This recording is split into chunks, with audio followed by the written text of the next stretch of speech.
Welcome to the PA Books podcast. PA Books is a production of PCN, the Pennsylvania Cable Network. This program features interviews with authors of books on Pennsylvania people, history, sports, business, nature, and politics. While the focus is always on Pennsylvania, topics like the Revolutionary War, the Battle of Gettysburg, the Industrial Revolution, the coal and steel industries, and authors like John Updike, David McCullough, and John Grogan have a universal appeal. We hope you enjoy this podcast.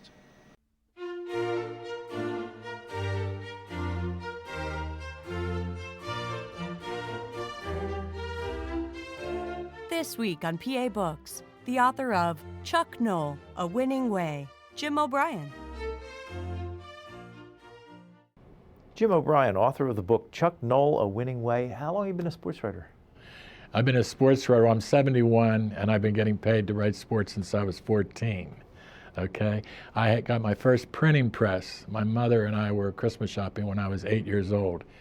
I was delivering the Post-Gazette at the time with my brother, and I was reading the sports page when I'd come home from delivering the paper. And I'd read Al Abrams in the Post-Gazette, and he talked about being in Chicago and Los Angeles and Notre Dame and Miami and interviewing ball players. I thought, that sounds like a great gig. I think I'd like to do that. So I always knew as a youngster that this is what I wanted to do.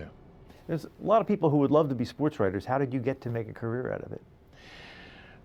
You know, that's a good question, and I'm not quite sure I know the answer. I just kept writing. I met Myron Cope when I was 14 years old. I met him at the Pitt Fieldhouse. I was working for a local weekly newspaper, and we had the best boxing team in Pittsburgh. It won the Golden Gloves team championship 11 out of 12 years. This is back in the 50s. And I'm 14, and I meet Myron Cope, and he was working for the Post-Gazette. He was their best writer, but he was an underutilized writer. They didn't give him good assignments. So at that time, the Golden Gloves was his best assignment, and it was mine because we had the championship team.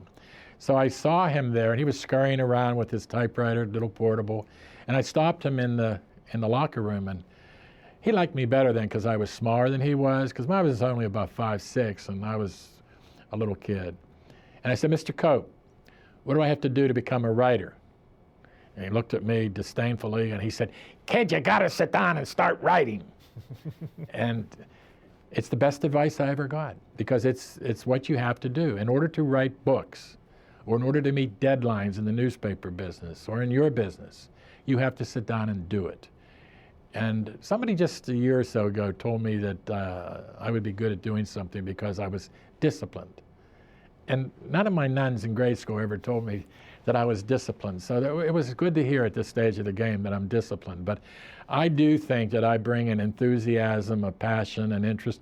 My wife, Kathy, keeps telling me not to do any more books because she just thinks we ought to cool it a little bit. But I'm a writer, and writers write. That's what I want to do. So I'm going to sit down and start writing. And I'm working on new books. You are, because in the back of this book, you say this might be your last book.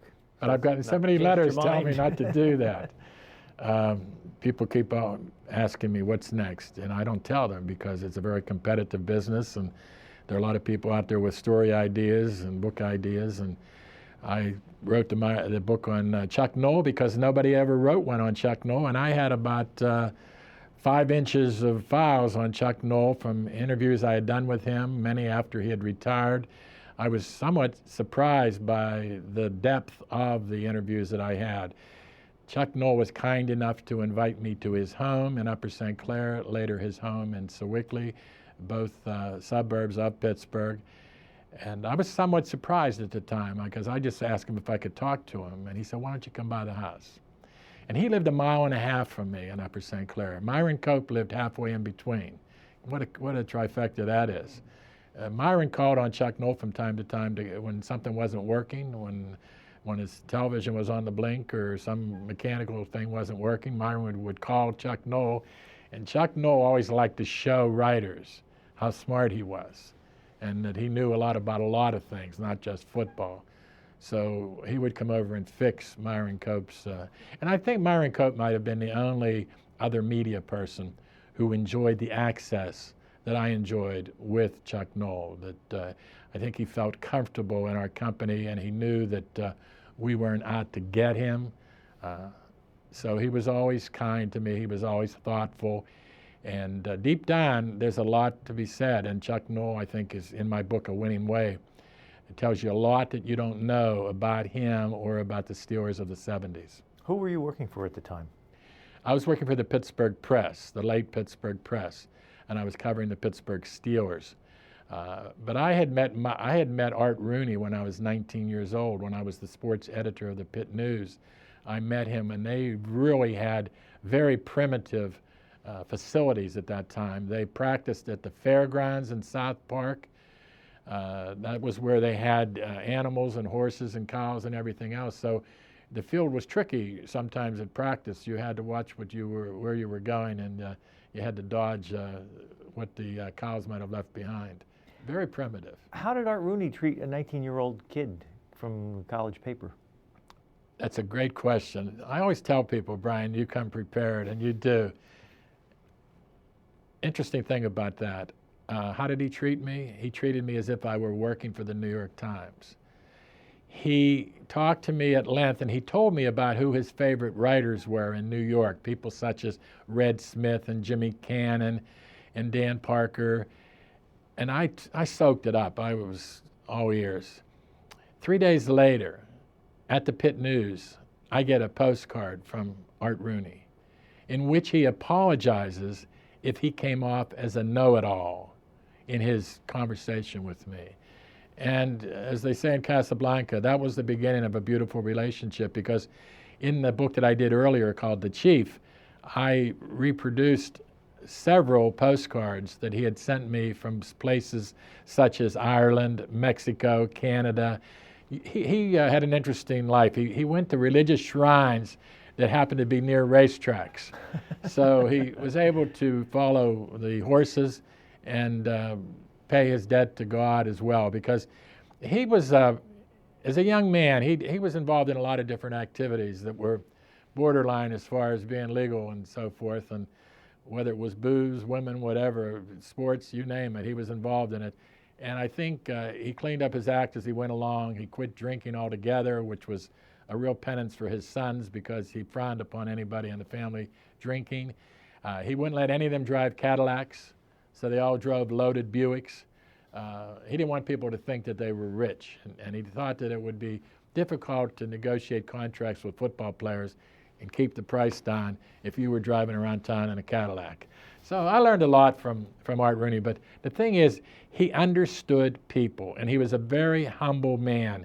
And I find that the sports personalities who've endured in this area, you mentioned when we were talking before we went on the air about Arnold Palmer. People in Western Pennsylvania like the kind of people like Arnold Palmer and Mario Lemieux and Bill Mazeroski because they're down to earth. They don't think they're a big deal. And Art Rooney didn't think he was a big deal. You say in your book, Art Rooney Sr. spoke to the players after every game on a one-on-one basis as he walked through the locker room. He would shake their hands, and he missed the Immaculate Reception because he thought they had lost the game, and he had already headed down to the locker room to more or less offer them condolences for it. He was that way in funeral homes. He went to more funerals than anybody in the city of Pittsburgh. And he taught me, I go to too many funerals these days, because Art Rooney said that when a friend or a relative loses somebody, it's more important to go to the funeral then than it is when that particular individual dies. Think about that, and it makes sense. But as a result, I go to too many funerals. But Art Rooney, people that worked for him used to circle names in the obituary section that he should go to see, because they knew who he knew and who he liked and so forth. And the Irish like funerals. They're very big on wakes. The obituary section of the newspaper is sometimes referred to as the Irish sports section. So Art Rooney was really into that. And when my father died, I was 25, 26 years old, and yet he sent representatives of the team to the funeral home. When my brother passed away, when my brother Dan died, he came to the funeral, and it was like having a cardinal or a bishop in the room. He just quietly moved around. Everybody recognized him. And he would pat people on the hand or on the shoulder or say something quietly. And he traveled many times with a fellow named Ed Kiley, who had preceded Joe Gordon as the public relations director of the Pittsburgh Steelers. And Kylie sort of became his right-hand man and traveled with him, make sure everything was okay. And they would go into funeral homes to see a particular person or family. And if there were 2 other people laid out in the funeral home, he would go and to see them as well. And then he would leave with Ed Kiley, and he would turn to Ed Kiley and say, how do they know me? How do they know me? So he didn't think he was a big deal. But I think at the same time he recognized that he had an impact on people, a positive impact. So you were a sports writer covering the Steelers at times when they had some lousy teams, right? They had some bad teams, especially when I was a young fellow. One time I was talking to Art Rooney. I used to go to see him in his office at Three Rivers Stadium, and before that when he was at the old Roosevelt Hotel. My grandparents were gone by the time I was, 4 or 5 years old. He was sort of the grandfather I never had. And I recognized that he was somebody special. And I didn't just go to see him when I was interviewing him. I would go to see him to be in the company of a wonderful man. And one time I was talking to him, and he said to me, see how you're just sitting there talking to me? He says, Chuck Noll never does that. He says, Noll doesn't come in to see me. He said, he's Dan's boy, referring to his oldest son, Dan Rooney, who's now the emeritus president of the Steelers. His son, Art II, is now the official president of the team. But he said, he's Dan's boy. He goes in to see Dan and talks to him. He said, he doesn't come in and talk to me like you're talking to me. Well, when I was working on the book, The Chief, Pat Hanlon, who was the public relations guy at the time, suggested that I use the library, Mr. Rooney's former office. He had died, and his office was turned into a library with books such as we have here. It was interesting to go through those books, for instance, because they were loaded with mass cards. He used mass cards, or the cards that you get at funeral homes, to hold places in the books. But I'm in there working one day, and the Steelers would walk by, and I could see them through a glass. They had taken the wall down and put in a glass pane, just one piece of glass. And I'm sitting in there, and everybody could see me, and I could see them as they walked by. It was sort of a fishbowl. Well, one day Chuck Noll walks by, and he sees me, and he comes in and says, what are you doing, working on your master's degree or something like that? And I told him what I was doing, and I told him some things I had learned about his players. One of the things that he said offhandedly was, he said, I'll bet you find that they all had strong mothers. Now that was his experience. His father was sickly, ill. His mother was the force in the family. He said that, and he said, I want to hear when you're done about some of the things that you've learned. And as he was talking to me and sitting there and smiling, all of a sudden, almost as if it were an apparition, I could see an image of Art Rooney Sr.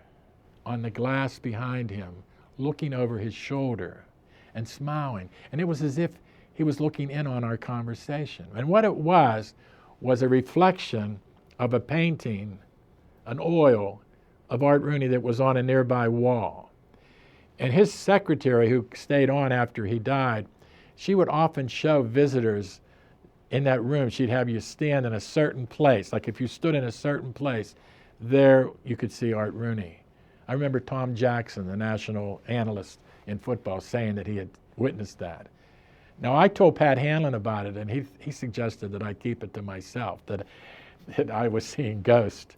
But I really felt, after I sat in Art Rooney's desk and worked on that book, I felt his presence. I thought he was helping me do the book and do it right. And when I tell you about what I learned, this book, Chuck Noll, A Winning Way, when I was in the home stretch of doing it, I said to my wife, Kathy, I said, if you read this book, I said, you will be impressed by how profound the Steelers are in their expression of their experience of playing for the Pittsburgh Steelers, and particularly of their experience with Chuck Noll. He knew the kind of players that he wanted. He wanted smart players.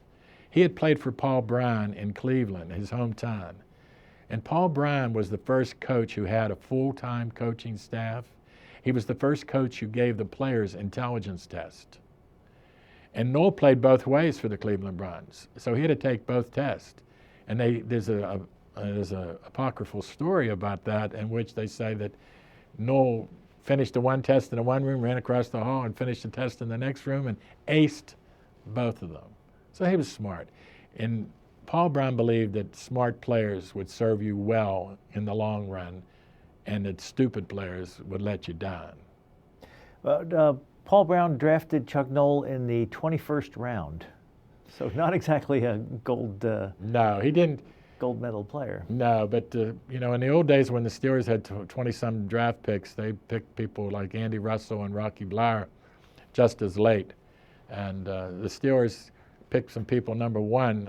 Dick Leftwich comes quickly to mind. Bob Ferguson of Ohio State comes to mind. Gary Glick wasn't a bad ball player, but he never should have been a bonus choice. And, of course, they had some great players such as Johnny Unitas that they let slip through their fingers. They had Lenny Dawson. They had Earl Morrall. They should have had Sid Luckman from Columbia, and they traded him to the Chicago Bears for some draft picks or something like that. So they fooled around, and they lost a lot of good quarterbacks until they come up with Terry Bradshaw. And, of course, he was the second number one choice of Chuck Noll. Chuck Noll's first draft pick was Joe Green. So he drafted good players. Was Dan Rooney the one who hired Chuck Noll? Yes. Dan Rooney got very lucky when he hired Chuck Noll. First of all, Dan Rooney is often mentioned as that his first pick was Chuck Noll, and no, his first coaching hire was Bill Austin.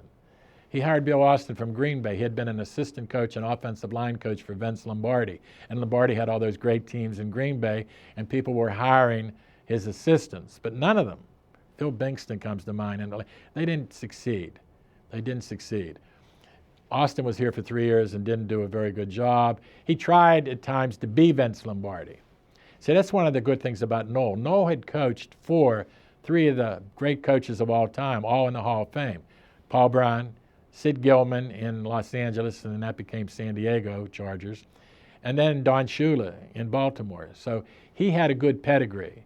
But he picked up things from each of those three, but he never tried to emulate them. He never tried to be them. He was comfortable being Chuck Noll, and Noll was different than any one of those three people. Why was it that Chuck Noll was able to turn the Steelers around and the previous coaches weren't? Bill Austin was not. Well, one of the themes in my book is that, and it's expressed by Art Rooney Jr., who headed the scouting department at the time. He's the second son of Art Rooney Sr. There were 5 sons. Dan was first, and then comes Art Jr., sometimes confused with Art II, who runs the Steelers these days. One of the great chapters in the book is about Art Rooney Jr. because 26 years ago he was fired by his brother Dan.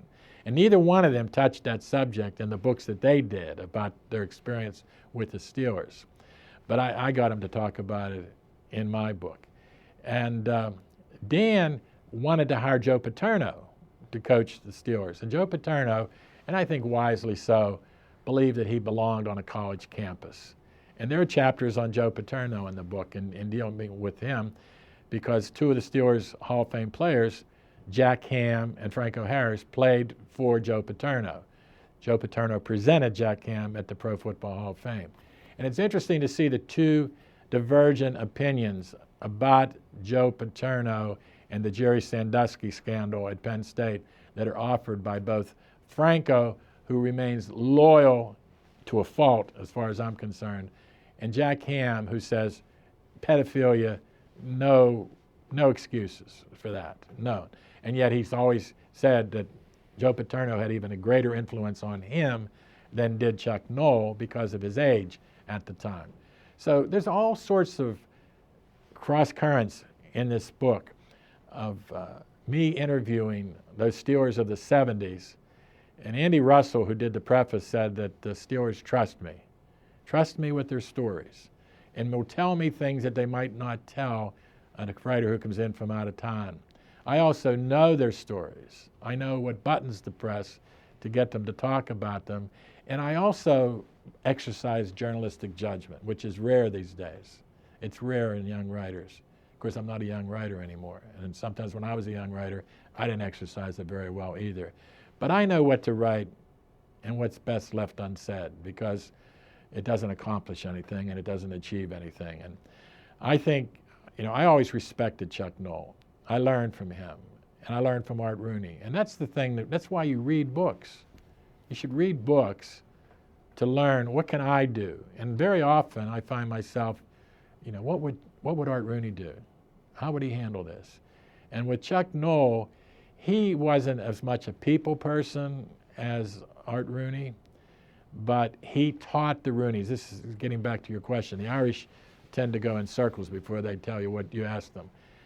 So do politicians. So do Irish politicians. But the thing is that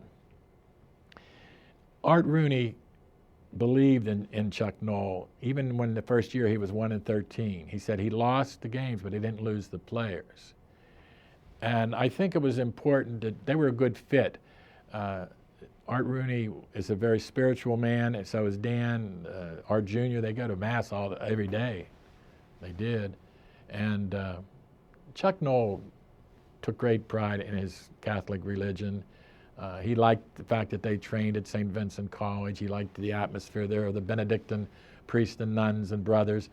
He had gone to a high school in Cleveland that was Benedictine High School. So all those things go together. They were good for each other. And the thing that Chuck Noll does for the Rooneys is he taught the Rooneys how to run a successful pro football organization. Prior to his coming, they were not a successful pro football organization. So his coming and Dan's ascending to the throne of the Steelers at the same time, I've often said, and this sounds like heresy in Pittsburgh, but Dan Rooney achieved more in pro football than did his father. His father's one of the pioneers, helped get the thing started and helped keep the Pittsburgh franchise together. But Dan ran a much more successful operation, and the Steelers became one of the most consistent. They keep coaches. They don't fire coaches. They give them a chance. Sometimes you can have a good coach and you might not have a good season. Well, so when did Art Rooney turn the team over to Dan Rooney? Well, he turned him over. I told you that Chuck Noll comes along in '69, so Austin would have been there around '65, '66. So that's the time that he turned it over. But he was a presence. He was there all the time. He loves sports, Art Rooney. Loves sports. And that's one of the things that, he always said that if he weren't an owner, he'd like to be a sports writer. And he also said if I were a sports writer, I'd go to the losing locker room first, because that's where the action is. So he was a wise man in many ways. Is he right? Is that the loser locker room? Sure, because they're upset, and they're probably down on their dumps and might say something.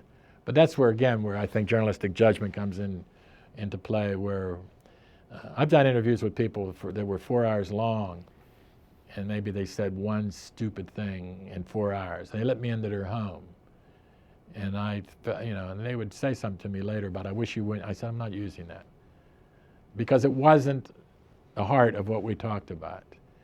And I think that if people let you in their home, you shouldn't be going through their drawers. When Chuck Noll became head coach, how much decision did he make about who the players were? He taught everybody. That's another thing that's important in the book. Chuck Noll believed you have to teach people how to do their jobs. So he trained the scouts. They had scouted before, but he told them what he was looking for, what qualities. And they weren't these things you hear about in the combine in Indianapolis now about vertical jump and how fast they can run the 40-yard. How often does a lineman run 40 yards? So he wanted football players, and he was willing to take smaller football players. He used a lot of undersized linemen, but they were very good at the great footwork, I should say. And they could pull out and run sweeps. They could do different blocking schemes because of their size. And then he built them up also. I deal with that subject too, because people in Pittsburgh are rather critical of athletes today that have been juiced up or taken steroids. And there's no doubt that there were many Steelers of the 70s that were on steroids, and admitted as much in later years. But it wasn't illegal at the time. It wasn't illegal, and there wasn't a knowledge of the effects, long-range effects that they could have on you. So there was an ignorance about the use of drugs. But when he was with the San Diego Chargers, they were one of the first teams that actually took undersized players and built them up, got them bigger and stronger. Forgive me if we jump around a bit, but the Steelers were originally in the NFL, and there was the AFL, and they merged, and the Steelers moved into the AFC. How did they persuade the Steelers to be one of the teams to... Turned out to be one of the best decisions they ever made. At that particular time, the Steelers were not one of the wealthier teams, okay? They'd gone through some tough times. And the Rooneys didn't have another source of income, as many owners do in professional sports. Usually the sport is a sideline or a hobby for millionaires or billionaires. So when the two leagues merged, I covered the Miami Dolphins in their last year in the American Football League. And of course, people in Pittsburgh made fun of me for that, but because you're with the enemy. But I really wasn't. And when the leagues merged, they merged earlier, but when they actually started having interleague competition and so forth, that was in 1970, the Steelers didn't originally push for the idea of going to the American Football Conference. Dan Rooney was not for it, but the old man wanted to be with the Cleveland Browns, and he would only go if he went with the Cleveland Browns. And then they talked Carroll Rosenblum of the Baltimore Colts, the Colts of Johnny Unitas. They talked him in, and they got several $1 million to come into the league, the 3 teams. And that was paid over a 3-year period. And at that particular time, that money came in handy for the Steelers. And it really was great for it, because it legitimized the new conference, having those 3 teams, but it also, everybody benefited from it.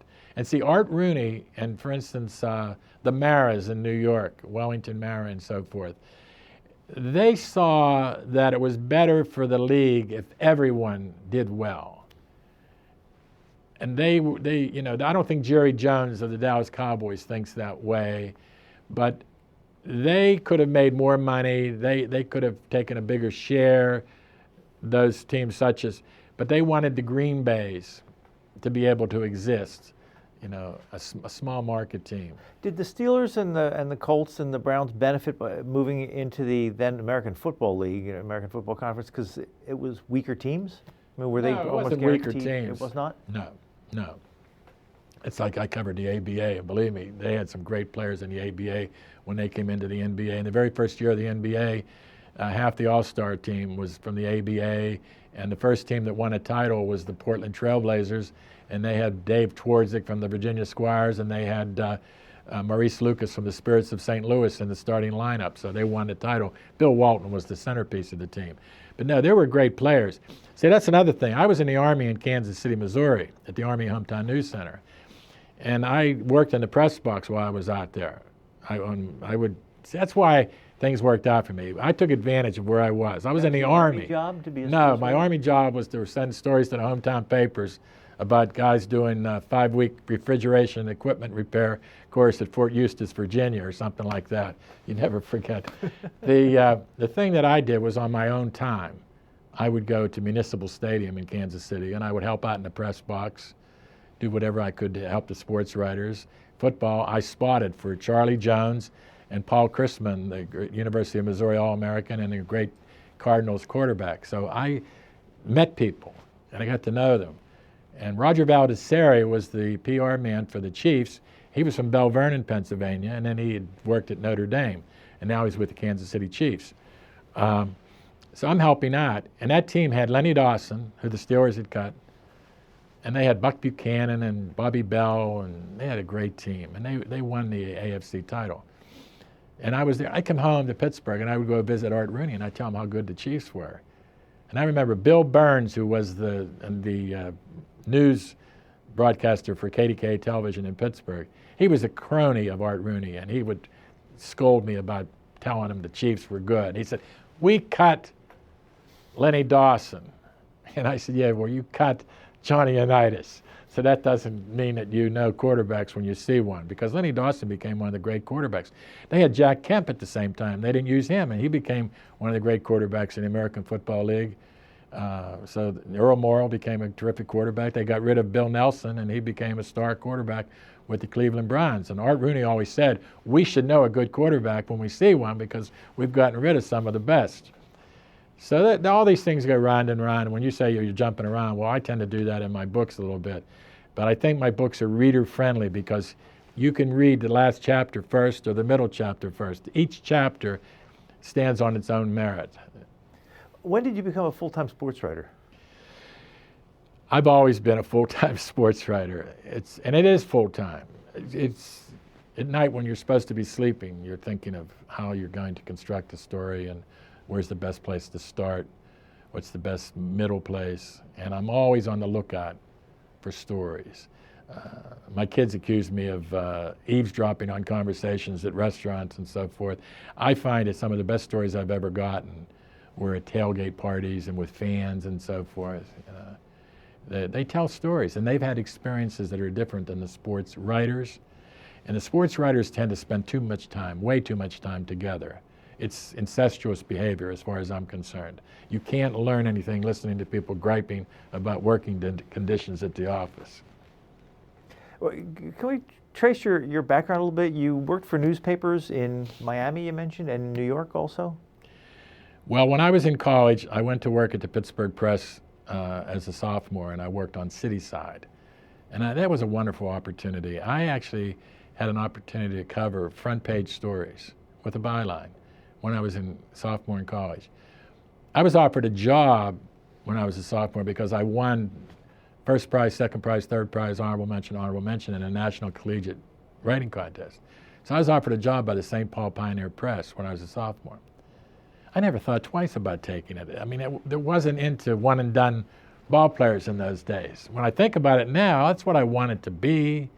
That's why I went to school. But I'm glad I stayed at Pitt because it contributed to my growth. And now I'm teaching at Pitt. I teach a class in Pittsburgh sports history for seniors. And they grade me. I don't grade them. They grade me. I got getting the best report cards I've ever gotten at Pitt as a teacher, more so than as a student. I take pride in knowing who's who in the stories of Pittsburgh. And Pittsburgh has quite a sports history. Western Pennsylvania has quite a sports history. And I've worked at the other end of the state. The next year, I worked at the Philadelphia Evening Bulletin, the late lamented Philadelphia Evening Bulletin at 30th and Market Streets in Philadelphia. And one of the reasons I went there was because Philadelphia had the best sports writers in the country. You had Larry Merchant, you had Stan Hochman, you had Sandy Grady, you had George Casita, who actually came out of Pittsburgh but went to Philadelphia. He was great. Warren Brien, you had so many great sports writers. Ray Kelly, I covered the Phillies with him. So I spent a summer there. So I went where I needed to go to be with the writers that I could learn from.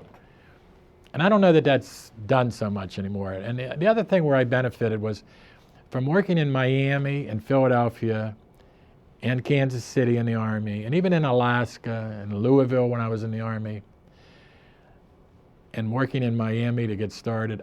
I know what other cities are like, and I know what their pros and cons are. And I don't think you can truly appreciate Pittsburgh and Western Pennsylvania if it's the only experience you've ever had. Well, Alaska? Oh, I spent 10 months in the Army in Alaska. Put out a newspaper. I went there to be the assistant editor of the newspaper. 2 weeks later, I was the editor. When I got there, they had a 12-page paper. When I was there 2 weeks, we had a 28-page paper.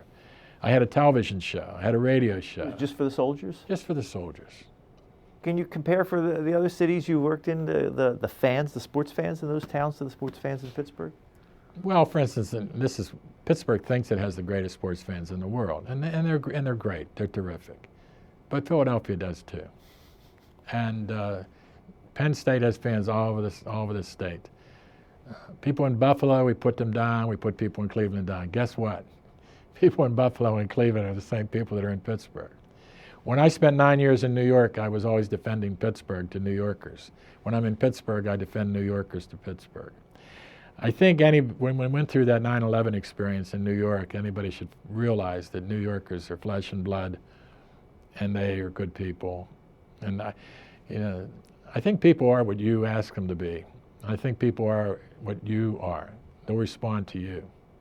I think one of my gifts as a writer is that I can get people to tell me stories. And I know what to do with them. And I don't use a tape recorder. I'm so old-fashioned, Brien, it's scary. I mean, I have a flip phone that I use just to call my wife. But I know how to spell. I think I know the proper English language. Do you write longhand when you're taking Sometimes. notes during interviews? Sometimes. Oh, yes, I write longhand. And sometimes when I'm sitting on the porch relaxing or something and I have yellow legal pads and I actually will start writing the framework of a story or making sure that I don't forget. That becomes more and more important as you pass 70. You have to write down the notes to make sure you don't forget. When you write your books, do you use a computer? Yes. You do. When did you switch over to that?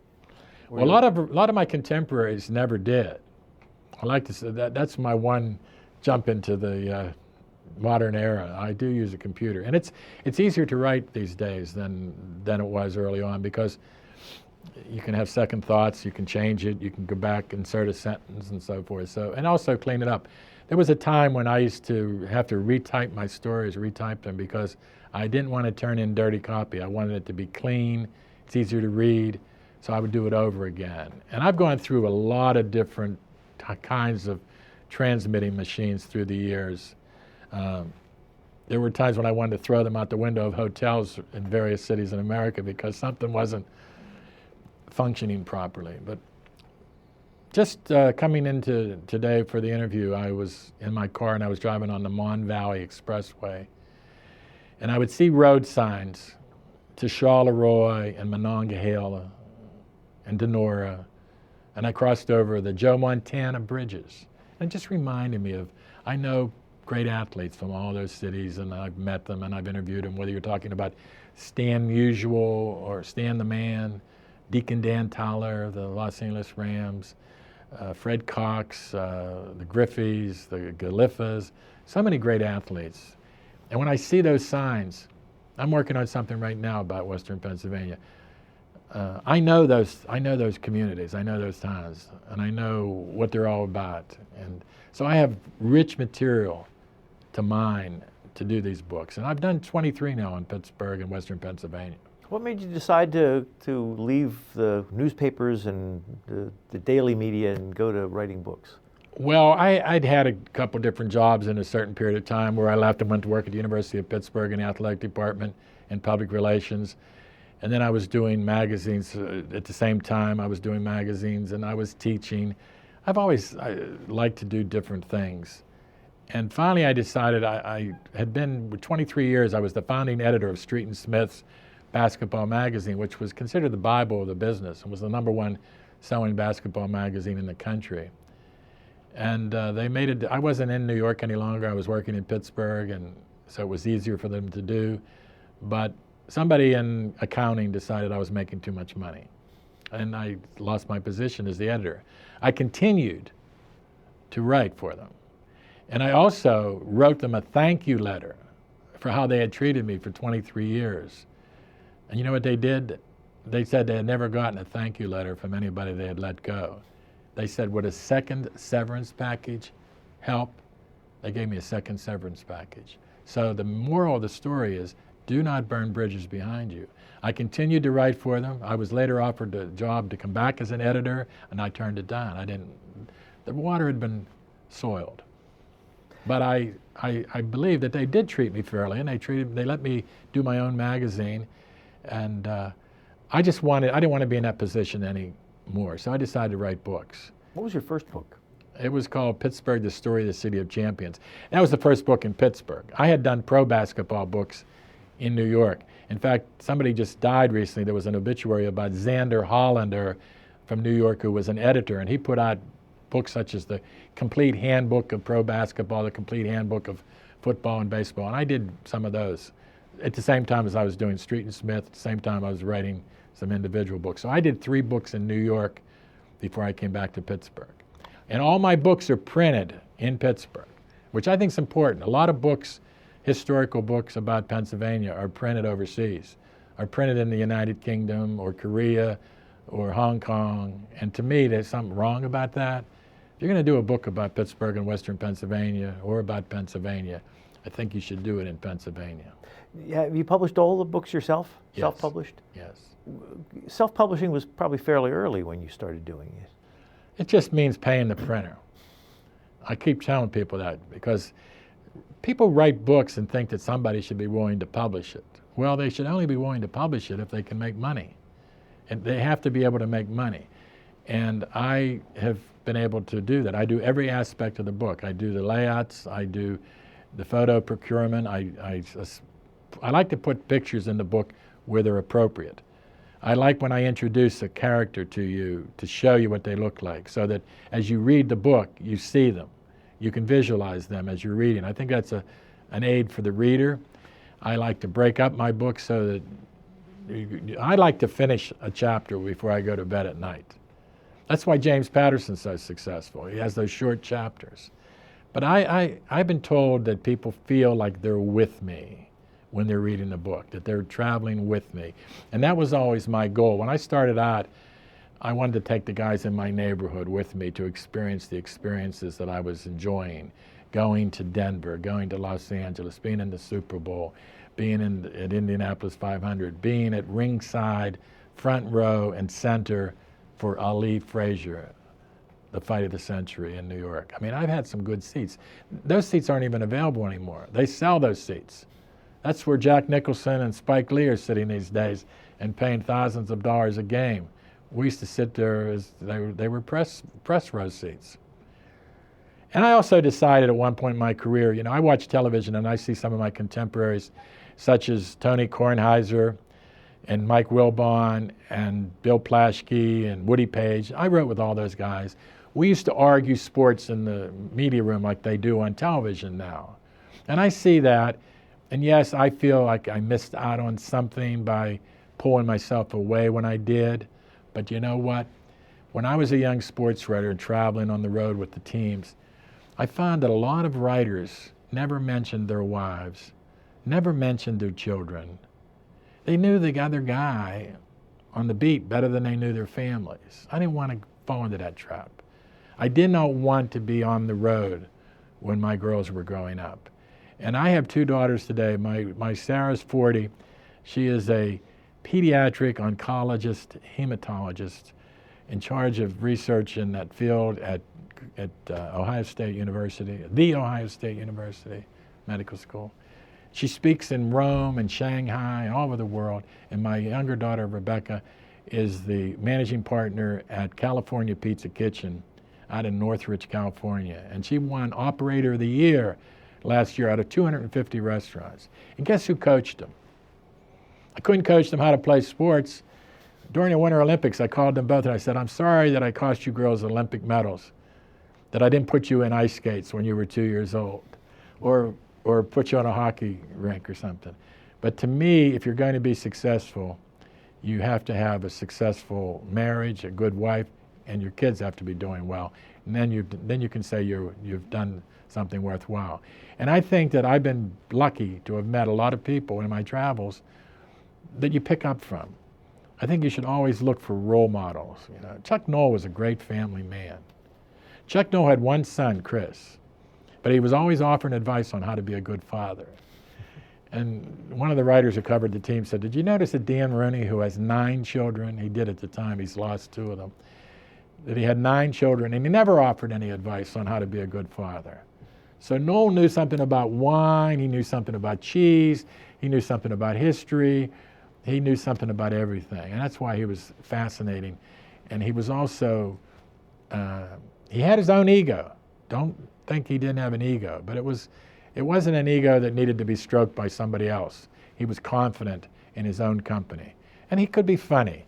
You know, he used to sing a song, Mama, don't let your son grow up to be cowboys. And he would add a line, or Oilers. So but he also said, he recognized the shortcomings in that regard. He said, Germans aren't funny. Germans don't make good comedians. Did he have the kind of relationship with his players that Art Rooney Sr. had?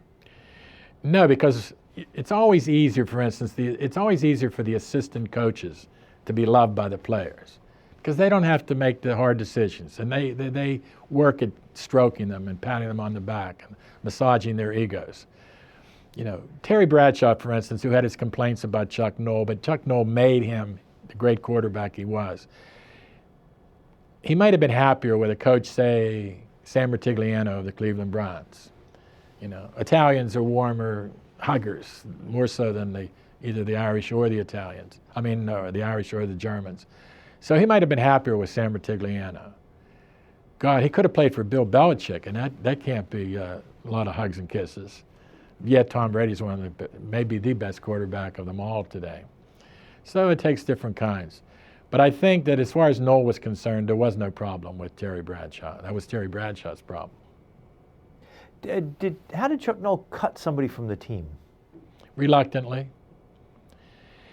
He was good. For instance, like, he didn't want to talk about anybody who wasn't around it. Anybody that was not practicing, was not under his guidance, he didn't want to talk about them. So if you brought up the subject, and that's how that Franco Who came out. Somebody mentioned Franco, and he was holding out for a better contract, and Chuck Noll was just trying to be funny, and as he admits, he's not funny, but he just said Franco Who. But he wasn't being derisive. He wasn't putting down Franco Harris. He was just, I don't want to deal with that subject. Next subject. I went to press conferences of Chuck Noll's, and I could tell you what answers he would give to every question at the table, or when he was just going to go and not answer it at all. Smart man. And I got off on the wrong foot with him because I came to town in 1979 from New York, after 9 years in New York and a year before that in Miami. And I was determined to be a positive writer. I was determined not to get myself caught up in any controversies and so forth. I come to town, Jack Lambert gets smacked upside the head with a glass mug in a bar in downtown Pittsburgh, not far from where we are today, this TV studio. And I found out about it. And I found out that the editor of my paper knew about it, the police reporter on the other paper knew about it, the writer on the other paper knew about it. Nobody was touching the story because it was a stealer. I tried to get a hold of Lambert, couldn't get a hold of him. I went to see Noll. Noll was not helping me. Noll, I don't know whether Noll was upset with me or Jack Lambert the most. But it was really a serious situation. These guys were bad news who attacked Jack Lambert, and they wanted to cut the veins, the ligaments in his legs so that he couldn't play football anymore. Get this, and this is in my book. One of the guys who didn't jump him, two guys jumped him and the third didn't. The guy who didn't jump him was later shot and killed in a for-hire assassination by one of the two people that jumped Jack Lambert. He was so upset with him going down the road that he had him killed. He paid to have him killed. That's how bad these guys were. How many of those stories like that did you hear about and everybody sort of knew but nobody wrote about? Well, I think that there's some others. Nobody dug too deeply on the steroids. Nobody dug too deeply into some of the Rooney activity and bootlegging and things like that in the early days, running horse rooms, as they called them, where you bet on the races and stuff like that. He was a sportsman, and he wasn't unique. The Maras were into bookmaking, that owned the Giants. The people that owned the Chicago Bears and the people who owned the sports teams and the hockey teams, most of the people who ran those buildings were all into boxing when boxing had mob influence and so forth. So, hey, it goes back to when I was a kid growing up in the inner city of Pittsburgh. I used to be good at going out and collecting money to buy uniforms for our football team. This is when I was 13 and 14 years old. The first place you went? The numbers writers. The numbers writers, because they had money, they were sportsmen, they were interested in sports, and they were good guys. They were good guys. And they'd give you money. The one thing that I did was when I'd see these cards, they called them booster cards, and they had these blocks that you bought space on the card, show your support. And there'd be 6 or 7 spaces that said, compliments of a friend. Well, the friend, they were always the bookies. They didn't want to put their names in there because they didn't want to get into trouble with the law. I saw that. You know what I did? I sold the same space to 7 different bookies. I said, there's your space. Because I got more money. It wasn't illegal. There's your space. My wife went to a cemetery with me a couple years ago, and there were a lot of soldiers buried in the cemetery. And she noticed that some of the stones, individual stones, said, unknown soldier, unknown soldier, unknown soldier. And she remembered that story about me and the booster card. And she said, if you ran this cemetery, you'd have all those soldiers in one grave site. Unknown soldier. And she's probably right. You said that Chuck Noll was not an easy interview. No. But what was he like after a loss? He wasn't any different after a loss than he was after a victory, because he was already thinking about the next game. He just wasn't into reflection until he retired. And his players saw a different Chuck Noll when he retired also. Whenever he would come in for golf outings and fundraisers and so forth, they found him to be much more relaxed. And they had been intimidated by him. They were afraid of him. And I'd hit tennis balls with him from time to time, but he would only hit with me. He wouldn't play. And some of the other writers liked to play tennis. He wouldn't play writers. And his wife said he's not going to risk losing a tennis match to a sports writer. He couldn't deal with that. So, but I learned, again, in those days, for instance, when Chuck Noll was running the team, they had a happy hour after practice. You would go to this room and you could have booze of any kind, beer, whiskey. I was into beer. And the coaches would have a drink with you, but everything was off the record. There was just more of a gentleman's understanding in those days about a lot of things. And my feeling, and it's still there today, I feel that if they're comfortable in my company, if they don't think I'm out to get them, they're going to be more approachable, they're going to suffer my interviews, and they're going to give me something to write about. And all I care about are stories. My books are not, you can attest to this because you've read many of them, they're not about games. They're not about statistics. They're about people. And if you follow these teams and you're truly interested in learning something, not only about Chuck Noll or Art Rooney or Dan Rooney, but you'll learn something that is applicable to what you do, And I tell people that I feel that sports fans in Pittsburgh in particular, which is my neck of the woods, they rely too much on the Pirates, the Penguins, the Steelers, Pitt, Penn State. They rely too much on them for their accomplishment, their success. I think you should put your own game on the line. Find your own game that you can play for life, whether it's golf or tennis or a game I now play called pickleball. It's getting to be very popular among seniors. Put your own game on the line. And dismiss the Steeler defeats or the Pirates defeats or the Penguin setbacks, because you shouldn't live off those teams. And people do. It makes their day, it makes their weekend, and in some cases, sad to say, it makes their lives. I think sports is to be enjoyed. I've been playing it all my life. Not well, but enthusiastically. Before we run out of time, we should mention this other book. This is Immaculate Reflections? Is this the one you wrote just before the Chuck Noll book? Yes. Immaculate Reflections is a takeoff, of course, on Immaculate Reception, but it's stories, inside stories about the Pirates, Penguins, Steelers, Pitt, Carnegie Mellon, Duquesne University. I've been covering sports. We started off talking about this. I've been covering it for over 50-some years. I know a little bit about it. I know a little bit about sports in Pittsburgh, Western Pennsylvania, and Philadelphia. And I share that with the reader. So that book is for the person who likes all sports, or hopefully who likes Jim O'Brien's stories. How much of your time is spent selling the books? A lot. It's easy to write a book. It's much more difficult to sell a book. But I'm good at that too, because that kid that used to go out with the booster card and get money for the football uniforms, or sold the Post-Gazette, had a paper route. I always tell people that everything I needed to know about being successful, I learned by being a newspaper boy as a kid. You have to get up earlier than everybody else. You have to go out in bad weather. You have to go out every day. You have to collect money. You can't lose it. You can't spend it, in stupid manner.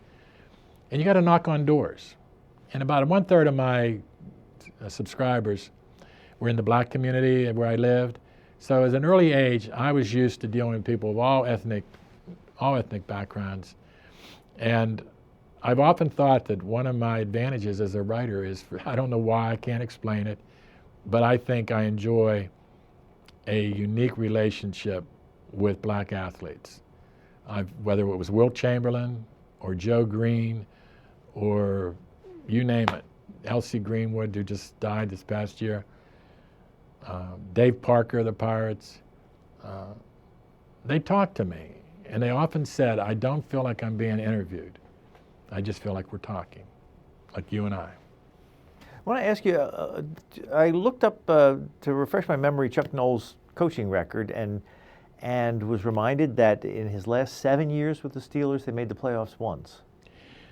I think it was time that Was that his they made job a change. ever in jeopardy? No, it was his decision.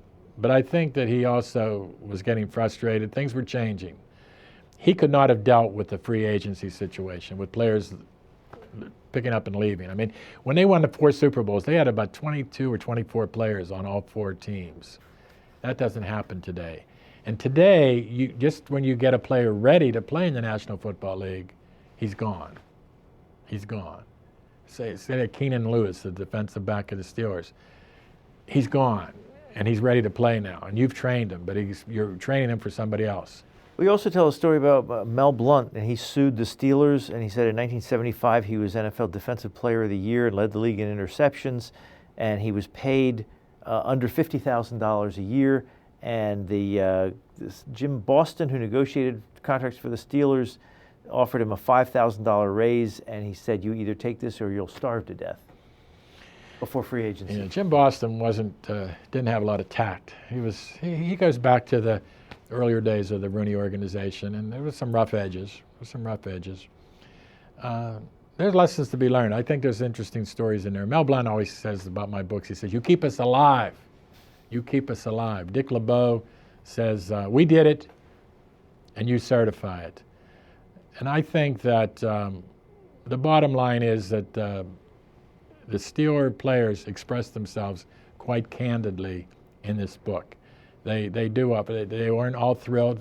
Many of the black players were upset whenever Noll went with Terry Bradshaw over Joe Gilliam. They felt that Gilliam was treated unfairly, that he deserved to be the starter.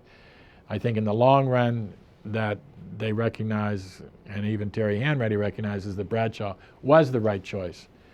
But it's Terry Hanratty and Art Rooney Jr. say, Chuck Noll, the most important person in the history of the Pittsburgh Steelers. And I think if you read A Winning Way, you'll understand why. He must have been a tough act to follow as a coach. I mean, who wants to be the coach to follow him? Well, Bill Cowher was his own person. To his credit, he was his own person. And he never really sought out Chuck Noll for advice. Chuck Noll was supposed to be the consultant, but he didn't force himself on Cowher, and Cowher didn't know. Cowher knew what the standards were. He knew but I think Cowher was smart in being himself. I think I'm very impressed with Mike Tomlin. He's himself. But Noll put an organization together that still exists today. It's not quite the same because Art Rooney's not there anymore. Art Rooney had a spirit that pervaded the entire organization, and people didn't want to get in trouble, didn't want to cause any discomfort for the owner because they liked him. You know, he was their guy. We're just about out of time. How many books have you written now? I've written 3 about pro basketball. Then I came to Pittsburgh, and I've written 22 books. And I'm working on a couple books right now. It depends. I'll have to talk to my wife a little bit and see about that. But that's what I do. I'm a book writer. And the late Dwight White, he used to growl at me and try to intimidate me, as did Lambert and so forth. But he called me Bookman. And that's who I am, Bookman. Well, we're out of time. We've been speaking with Jim O'Brien. He's the author of many books on Pittsburgh sports, including this one, the latest one, Chuck Noll, A Winning Way. Thank you, Jim O'Brien. Brian, thanks for doing your homework. It's nice to, Chuck Noll will be proud of you because you do your homework and you're prepared. Thank you. You've been listening to a podcast of PA Books, a production of PCN, the Pennsylvania Cable Network. We'd like to hear from you. Our email address is pabooks@pcntv.com. Like us on Facebook to learn more about PA Books.